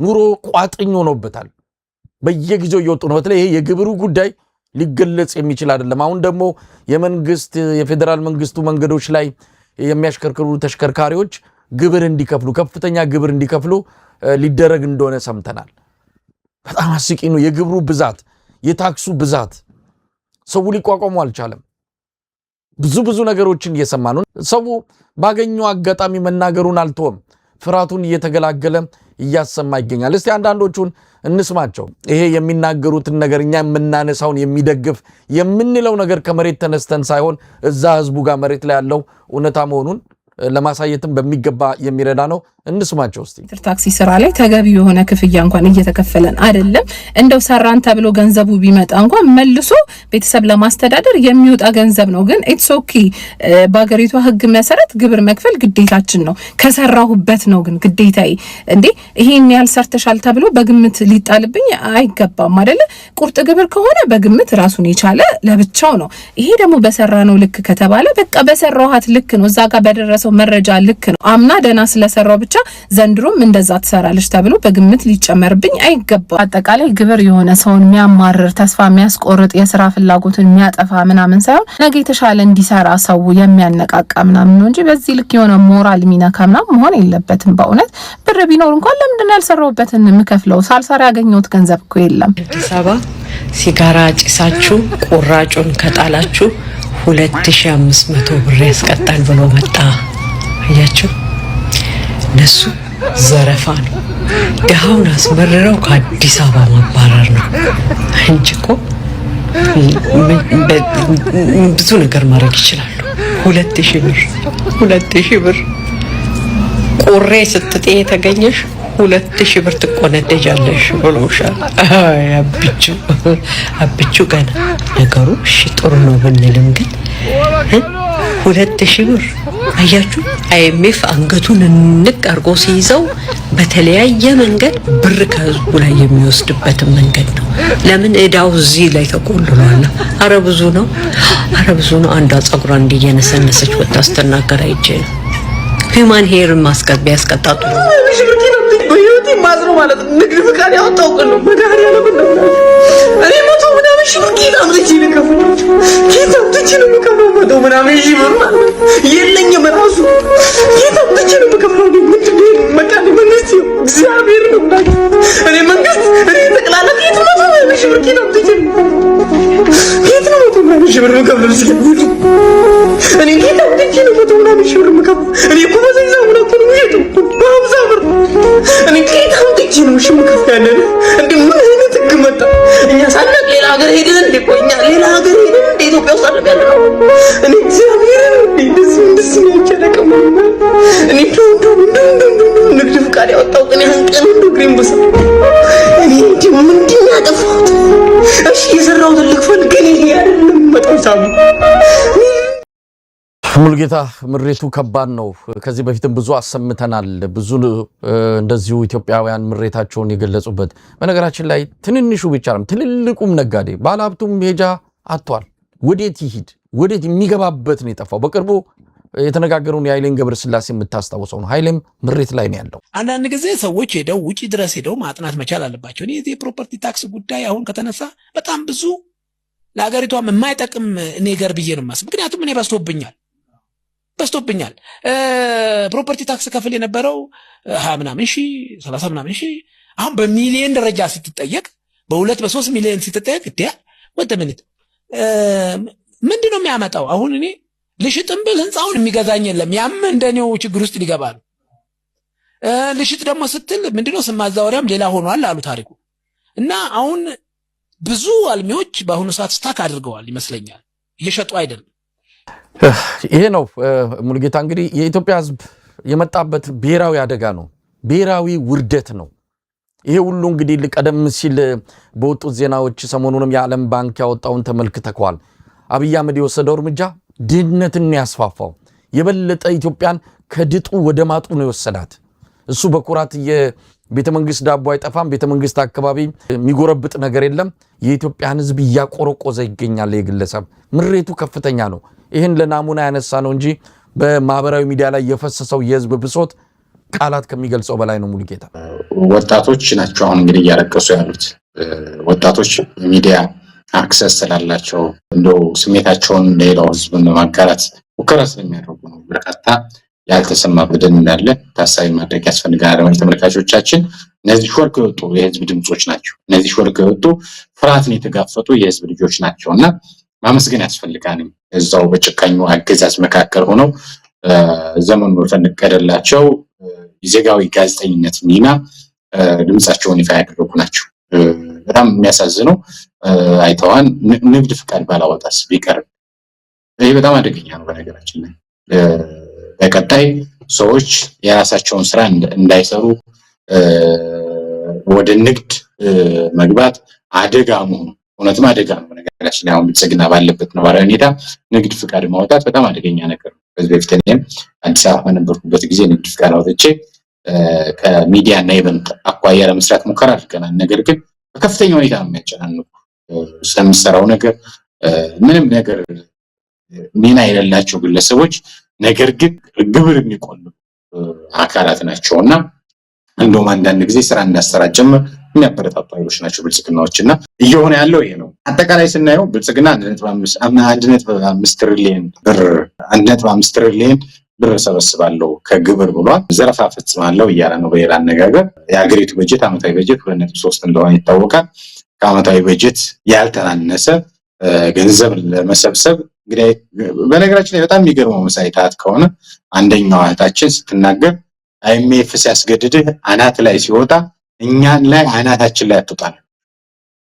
ራስ ስበ ያመጣውን ራሴ እያደረክ ያለውን ነገር ወደኛ አጣምጣ። አይኤምኤፍ ደግሞ እያደረክ ያለው ነገር ልክ አይደለም ተብሎ ግራ የገባው አገዛዝ ነው የገጠመው። በነገራችን ላይ በዚህኛው በጦርነቱ፣ በዚህኛው በኢኮኖሚ፣ በዛኛው በፖለቲካው በከፍተኛ ሁኔታ ጫና ውስጥ የወደቀ ነው። ሌላኛው እየሰማን ያለ ነው ቅድም አንተም ያነሳው መንግስት ከሰራው አስፋልት ላይ ገንዘብ እንወስዳለን። በጣም አሳፋሪ ነገር ማለት መሳይ መንግስት አስፋልት ያልተሰራ፣ ትምህርት ቤት ያልተሰራ፣ ጤና ተቋም ያልተሰራ፣ ዩኒቨርሲቲ ያልገነባ ማን ሊሰራው ነው? የፖለቲካ እኮ ባለፉት ዓመታት ያየነው የተረዳነው እውነት ይሄ። ከዛ በተጨማሪ ከአስፋልት ገንዘብ ይቆርጣል እኮ። አሁን እኮ እነሱ ፍላጎታቸው ጣሊያን በሰራው መንገድ ላይም ገንዘብ እንቆርጣለን እያሉ ለምን ጫና አለባቸው? ለምን እያንዳንዱ ገንዘብ ለጦርነት ስለሚሆን ጦርነቱ ደግሞ በየዕለቱ በሚባል ደረጃ ገንዘብ ስለሚፈልግ ምክንያቱም የተኮሰው ጥይት ነው። ያ ጥይት ደግሞ ዝም ብሎ ከእናቱ ጓዳ የሚያፍሰው አይደለም። የሚተኩሰው ድሮን ገንዘብ። ስለዚህ የኢትዮጵያ ህዝብን ለመውጋት የኢትዮጵያን ህዝብ ወደ ማደህየት የገባ አገዛዝ እንደሆነ በግልጽ ማስቀመጥ ያስፈልጋል። የራበው ህዝብ አይደራጅም፣ የራበው ህዝብ አይገናኝም፣ የራበው ህዝብ ማሰብ አይችልም በሚል ነው እቅድ አውጥቶ እየሰራ ያለው። ስለዚህ መደራጀት ያስፈልጋል፣ መቀናጀት ያስፈልጋል። የብልጽግና አገዛዝ ግብር ጣሉ፣ ቁርጥጥ ግብር፣ ሌላ ግብር እያለ እምቢ ሲል አልከፍልም ማለት ተስማምቶ አብዮቶችን ማንቀሳቀስ የኬንያ ተሞክሮ እኮ ለዚህ በቂ ነው። የዳቦ ላይ ቀረጥ እጥራለሁ ያውም ደግሞ በጣም አነስተኛ የሚባል ቀረጥ እጥራለሁ ሲል እኮ ነው አትጥልም በሚል የዊሊያም ሩቶን መንግስት ያንቀለቀጡታል። በቀጣይ የሚመጣባቸውን አደጋ በአግባቡ ስለተረዱት ነው። አይኤምኤፍ እኮ ለኢትዮጵያ መንግስትም ለዊሊያም ሩቶም ወይም ደግሞ ለኬንያ መንግስትም እኩል ነው ብድር እሰጣለሁ ብሎ የነበረው። ኬንያኖች ግን አልተቀበሉም። ዊሊያም ሩቶ አልተቀበሉም። እንደውም ያንን አጸድቃለሁ ያለውን የፓርላማ አባል በትነውታል። ማን? ወጣቶቹ ጄዚ የሚባሉት። ያ የተደረገው ዝም ብሎ የመጣ አይደለም፣ ዋጋ ተከፍሎበትም። በርካታ የኬንያ ወጣቶች ተደብድበው፣ በርካታ የኬንያ ወጣቶች ተገድለው ገዳይ ነን ያሉት አይደል ሚዲያዎቹ። ኢትዮጵያ ውስጥ ግን ገዳይ ነን የሚል ሚዲያ የለም። ሁሉም የብልጽግና ጋሻ ጃግሬዎች ናቸው። ሁሉም የብልጽግና አሽቃባጮች ናቸው። ግን በውጭ ያለው ስደተኛ የሆነው ስለ ሀገሩ የሚቆረቆረው ሚዲያ ደግሞ ብልጽግና ገዳይ መሆኑን እየተናገረ ነው። የመደራጃ መንገዶችን እያቀረበ ነው። ስለዚህ አዲስ አበባ ወጣትም አጠቃላይ ኢትዮጵያ ወጣት መደራጀት መቻል አለበት። ነጋዴውም በአንድ ላይ ተሰብስቦ በነገራችን ላይ መሳይ መረጃው ይኖራል። የጄዚ ወጣቶች ንቅናቄውን ሲደግፉት የነበሩት ነጋዴዎች ናቸው። ነጋዴዎች እነዚህ ወጣቶች ይደግፏቸው ነበር። የምታደርጉት እንቅስቃሴ የነጻነት እንቅስቃሴ ነው። ለሀገራችን የሚደረግ እንቅስቃሴ ነው። ሀገራችን ለአይኤምኤፍ ላለመሸጥ እየተደረገ ያለ እንቅስቃሴ ነው በሚል ይህን ንቅናቄ እየመሩ ያሉትን የሚዲያ ባለሙያዎች፣ ቲክቶከሮች በገንዘብ ይደግፏቸው ነበር። መሳይ የኢትዮጵያ ባለሀብቶችም የኢትዮጵያ ነጋዴዎችም እየወጣ ከማልቀስ ባለፈ ብልጽግና እያደረገ ያለውን ነገር በአግባቡ በመገምገም እንቅስቃሴ እያደረጉ ላሉ የነጻነት ኃይሎች ድጋፍ ማድረግ መቻል አለበት። አለበለዚያ ብልጽግና ተጨማሪ ሄዳ ተጨማሪ እሴት ተጨማሪ ቀረጥ አይተው ማታቆ ቀረጥ ነው። አሁን ኃይሌ ትናንት የምከፍለው 20 ሺህ ብር ምናምን ነበር፣ አሁን 2 ሚሊዮን ደርሷል ነው። ለአብይ አህመድ ድል ከሰጠው ነገ 40 ሚሊዮን ይጠይቃል። ነገ ሆቴልን ሽጠህ እንድትሰጠው ይፈልጋል። ምክንያቱም እየተዋጋ ነው። ስለዚህ ብልጽግና መወገድ አለበት። 2 ሚሊዮንም ላለመክፈል 3 ሚሊዮንም ላለመክፈል መሬት ለመሸጥ ስንሄድ ራሱ ሌላ ጥያቄ አለብን ብሏናል። ቦታችን ለመሸጥ ሆቴላችን ለመሸጥ እንሄድም ተጨማሪ ጥያቄ አለብን። እንደ ትናንቱ ሰርተህ እንድትበላ ለፍተህ እንድትበላ የራስህን የሆነን ነገር እንድትወስድ ዛሬ ላይ ያለው ሰው በላው የኢትዮጵያኖች ገንዘብ በልቶ የማይጠረቀውን የብልጽግናን አገዛዝ ተደራጅቶን ማለት ያስፈልጋል፣ መታገል ያስፈልጋል። እንግዲህ ሁሉን ነገር ሚዲያ ላይ ይነገር። መሳይ አንተ በከፈልከው ዋጋ እኔ በከፈሉት ዋጋ ወይም ደግሞ ሌላው በከፈለው ዋጋ ሌላ ሰው የነጻነት አየር ማግኘት የለበትም። ኢትዮጵያ ውስጥ ለውጥ የሚመጣ የመጀመሪያ ተጠቃሚ የሚሆነው ባለሀብቱ ነው። ለምን ተጠቃሚ ሆነ? ቢያንስ በነፃ ማንም ሳያስቸግረው ንግዱን ማንቀሳቀስ ይችላል። ሌላው ቀጥሎ ነው የሚመጣው። የሥራ ዕድል፣ መንገድ፣ ልማት፣ የህልውና አደጋው ምናምን ሲቀለበስ እንደው የአማራ ህዝብ ሌሎች ኢትዮጵያኖች የህልውና አደጋ አለብን የሚሉት ህልውናቸውን ለማስጠበቅ ቢሆንም ባለሀብቶች ግን ባይ ዲፎልት ነፃነት ከቦታ ቦታ ለመንቀሳቀስ እንኳን ነፃነት ያስፈልጋቸዋል። ያን ማግኘት የሚችሉት ነግደው ማትረፍ የሚችሉት ነፃነት ሲኖር፣ ለነፃነት ዋጋ መክፈል አለባቸው። ግንባር ላይ ይገኙ ይችላል። ነገር ግን ለብልጽግና እንኳን ይሰጡት ያንን የሚሰጡት ገንዘብ እኮ ሄዶ የነፃነት ታጋዮችን ወይም ደግሞ አብይ አህመድ አገዛዝን ለማስወገድ የሚታገሉትን ነው እየገደለ ያለ። አንድ ወይ ገንዘቡን አለመስጠት፣ ሁለት ደግሞ ለሁለት አለቃዎች መስጠት መቻል አለበት። ለነፃነት ኃይሎችም ለዚህኛውም ኃይል መስጠት መቻል አለበት። የኢኮኖሚ ባለሙያው ሙሼ ሰሙ የጻፈውን ተመልክቼው በጣም ብዙ ነገር የብልጽግና ግራ የሚያጋባ ነገር ነው። ከፍተኛ ግብር የሰበሰቡ ተሸለሙ የሚል ዜና በስፋት እየተዘገበ ነው። ከፍተኛ ግብር ሰበሰቡ ማለት ምን ማለት ነው? አንጻሩስ ምንድን ነው? በጀት ነው? ኮታ ነው? ወይስ የትንፍጭው ዱቄቱን አምጪው ነው? ከበጀት በላይ ማትረፍ እንጂ ከበጀት በላይ ግብር መሰብሰብ እንዴት ይቻላል?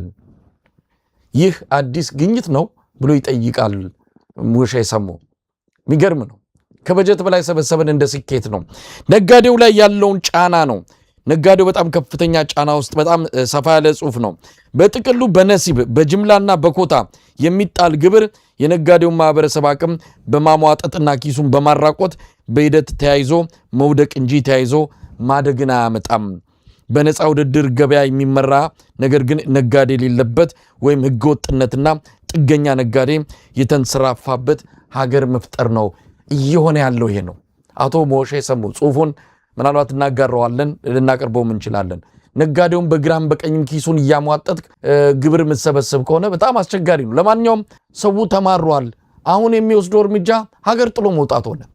በጣም ብዙ ነጋዴዎች፣ በጣም ብዙ ባለሀብቶች ናይሮቢና ዱባይ መሽገው ነው ያሉት። የሚከፍሉት አጥተው ህንፃዎቻቸው ተገትረው ነው ያሉት። ኮላቶራል ያስያዙ ባለሀብቶች የሚገዛቸው ማጥተው አብዛኞቹ ባንኮች በኪሳራ ነው ያሉት። 70% ያበደሩት ገንዘብ አልተመለሰም። ማን ይክፈል? ገዥም ሻጭም ኪሳራ ውስጥ ነው የገባው።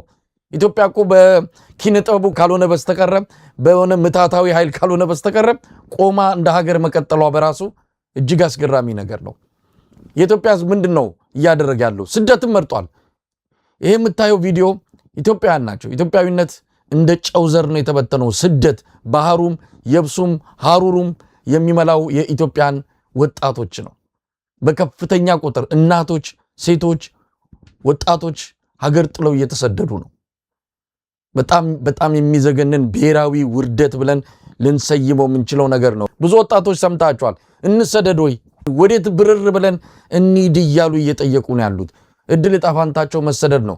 መሰደድ ነው የሚያዋጣው ወይስ ለዚህ ለዳረገ ስርዓትን ከስሩ መንግሎ በማጥፋት በኢትዮጵያ አዲስ ለውጥ እንዲመጣ ማድረግ ነው የሚበጀው? እንግዲህ ህዝቡ ውሳኔውን መስጠት ይችላል። ስደቱ በየአቅጣጫው ነው። ለእግር ኳስ ጨዋታ የሄዱ የ14 እና 17 ዓመት ታዳጊ ወጣቶችም ሀገር ጥሎ ሄደዋል። ተስፋ አጡ። የሚያዩት ነገር ሁሉ የጨለመ ነው። አብይ አህመድ ለነገ የምትሆን ኢትዮጵያ እየፈጠረ አይደለም።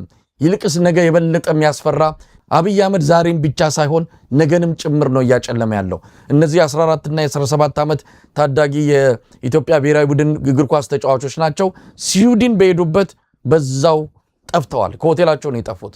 አሰልጣኛቸው፣ ሌሎች የብሔራዊ ቡድኑ አባላትም ጭምር ተያይዘው ጠፍተዋል። ወደ አገር ቤት አንመለስም ብሏል። እንዲህ አጠቃላይ ብሔራዊ ቡድን በዚህ ደረጃ ሲጠፋ ለመጀመሪያ ጊዜ ይመስለኛል።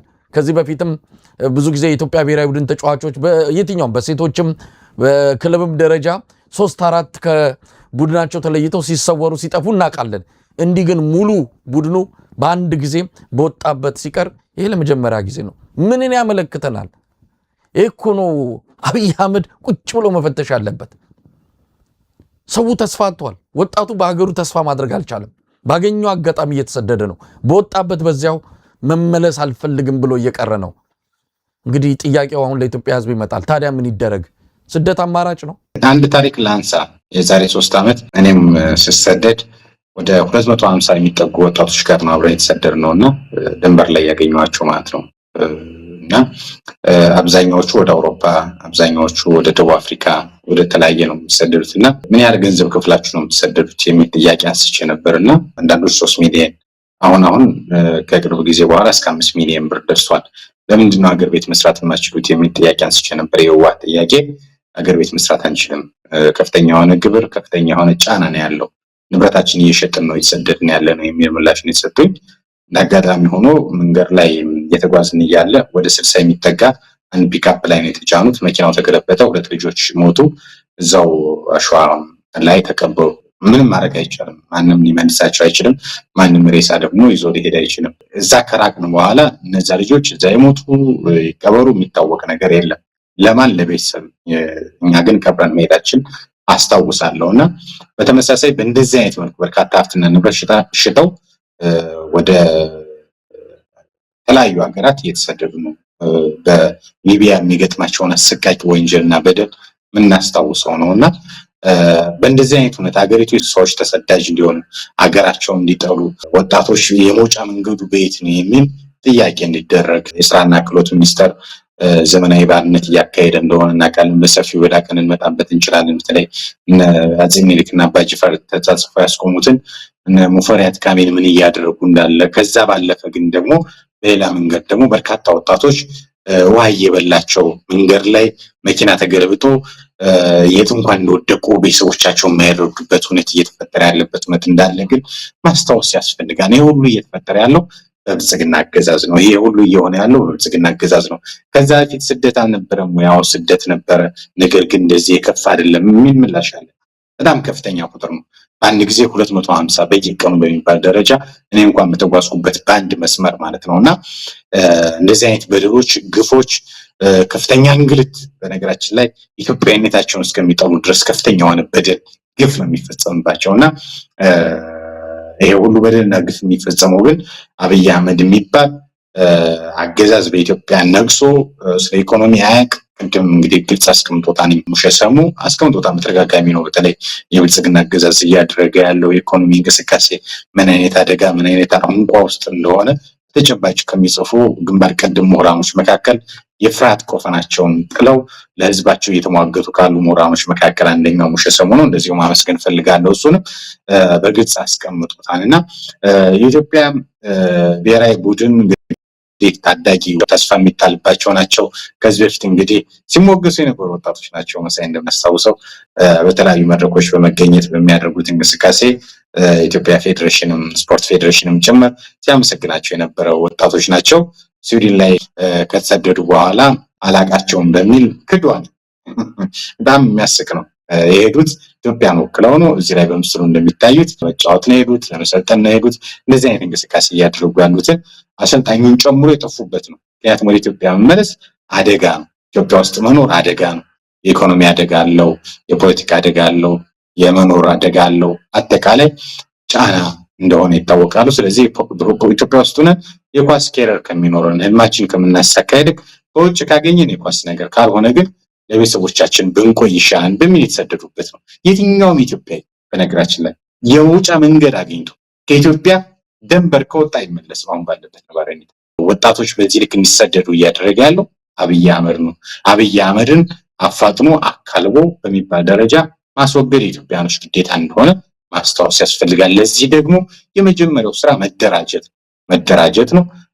የማንቃቱ ስራ በሰፊ ተሰርቷል። የፖለቲካው ስራ በሰፊ ተሰርቷል። ስለዚህ ተደራጅቶ ይህን ገዳይ ስርዓት ማስቆም ያስፈልጋል። ሙሉጌታ እንግዲህ በብዙ ጉዳዮች ላይ ቆይታ ያደረግንበት የዛሬው መሰናዷችን ይህንን ይመስላል። ሙሉጌታ አንበርብር በጣም አመሰግናለሁ። እኔም አመሰግናለሁ መሳይ። ተመልካቾቻችን በዚሁ የዛሬውን አብቅተን ለሚቀጥለው መርሃ ግብር ቀጠሮ በመያዝ እንሰናበታለን። ኢትዮጵያ በክብር ለዘላለም ትኖር። ጤና ይስጥልን።